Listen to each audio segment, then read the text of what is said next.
नमस्कार दोस्तों, हमारी आज की कहानी का नाम है उम्र। अंजू बेटा, हमारे लिए आज रोटी तवे पर बना देना।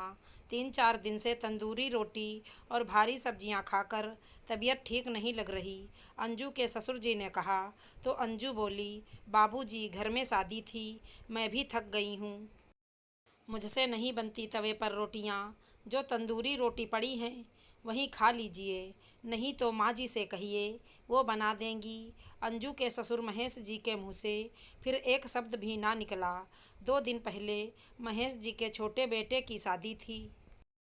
हलवाइयों का बना भोजन महेश जी और उनकी पत्नी उर्मिला जी को हजम नहीं हुआ।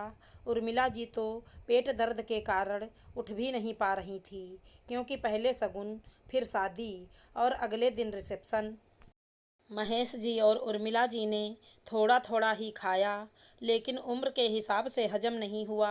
महेश जी ने जैसे ही रोटी बनाने को कहा तो अंजू बड़बड़ाने लगी, रोटी बनाने को तो बोल दिया, दिखता नहीं मैं थक गई हूँ। जबकि 4 दिन तक घर में हर काम के लिए सहायिका थी। सबको खाना खिलाना, बर्तन उठाना, चाय पानी पिलाना और खाना तो हलवाई बना ही रहे थे। अंजू तो सिर्फ अपने बच्चों को ही खाना खिला रही थी और खुद तैयार होना और बच्चों को तैयार करना। अंजू के बोलने की आवाज़ सुनकर महेश जी की नई बहू प्रीति बाहर आ गई, जो अपने कमरे में सब सुन रही थी। प्रीत बाहर आई और सीधे अपने ससुर जी के कमरे का दरवाज़ा खटखटाया। महेश जी आए और बोले, बहू रानी तुम? तो प्रीत बोली, बाबूजी, आपको और माँ जी को क्या खाना है, मैं बना देती हूँ। महेश जी बोले, ना मेरी बच्ची, अभी 2 दिन तो हुए तुम्हारी शादी को, अभी कुछ दिन आराम करो। तुम्हारी पहली रसोई की रस्म के बाद ही खाना बनाना, जाओ अभी आराम करो। प्रीति बोली, जिसके माता पिता भूखे हों उस बेटी को कैसे नींद आएगी। मैं आपके लिए हल्की मूंग दाल और रोटी बनाकर लाती हूँ, आप कुछ नहीं कहेंगे। प्रीति ने रसोई में ढूंढकर मूंग दाल निकाली, उसे बनाया और आटा गूंथकर पतली पतली रोटी बनाकर साथ में नींबू वाले प्याज तैयार किए और थाली परोसकर ससुर जी के कमरे में ले गई और कहा कि माँ जी को भी उठा दीजिए, भोजन कर लेंगी। महेश जी बोले, क्या कहूँ, अपने नसीब पर गर्व हो रहा है जो तुझ जैसी बहू हमें मिली। रुक जा मेरी बच्ची। तब तक उर्मिला जी भी उठ गई थी। महेश जी ने अलमारी खोलकर एक डिब्बा निकाला जिसमें 4 सोने की चूड़ियाँ थीं और नई बहू के हाथ में दे दी और बोले, बेटा, ये शगुन तो बस नाम का है, तेरे पास तो संस्कारों के नायाब रत्न हैं।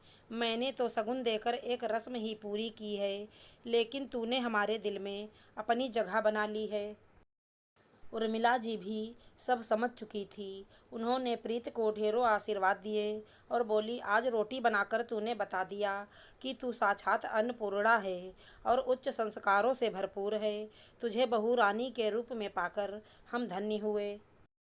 सदा सुखी रहो, खुश रहो और सौभाग्यवती रहो। इतना मान और आशीर्वाद पाकर प्रीत की आंखों में आंसू आ गए और बोली, माँ जी, बाबूजी, मैंने तो सिर्फ अपना फर्ज निभाया है, कोई एहसान नहीं किया आप पर।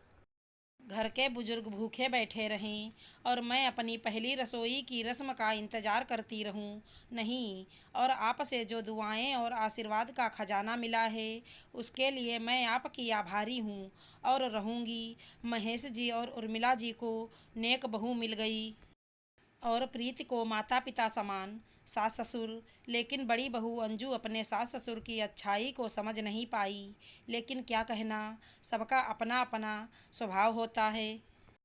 दिलों में जगह बनाने का हुनर हर किसी में नहीं होता। आशा करती हूँ हमारी कहानी अच्छी लगी होगी। धन्यवाद दोस्तों।